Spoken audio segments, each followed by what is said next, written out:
రాష్ట్రంలో సంచలనం సృష్టించిన సృష్టి ఫెర్టిలిటీ కేసు విచారణ ముమ్మరంగా సాగుతోంది. ప్రధాన నిందితురాలు డాక్టర్ నమ్రత ఇచ్చిన కన్ఫెక్షన్ రిపోర్టులో కీలక అంశాలు బయటపడ్డాయి. న్యాయవాది అయిన తన కొడుకు జయంతి కృష్ణ సహకారంతో ఆమె సరోగసీ దందా నడిపినట్టు తేలింది.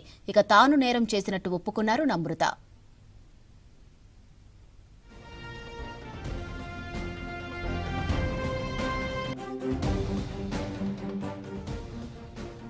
1998లో విజయవాడ, 2007లో సికింద్రాబాద్లో ఫెర్టిలిటీ సెంటర్స్ ప్రారంభించింది నమ్రత.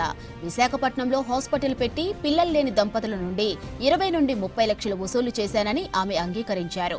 ఇక ఏజెంట్లతో పిల్లలను కొనుగోలు చేసి సరోగసి పేరుతో దంపతులను మోసం చేసింది నమ్రత.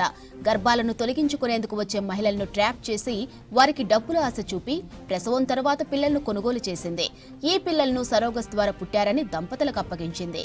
ఏపీ మహారాణిపేటలో 4 కేసులు, విశాఖ 2 టౌన్లో 2 కేసులు, గుంటూరు కొత్తపేటలో 1 కేసు, తెలంగాణలో గోపాలపురంలో 5 కేసులు ఉన్నాయని నమ్రత పోలీసుల విచారణలో చెప్పింది.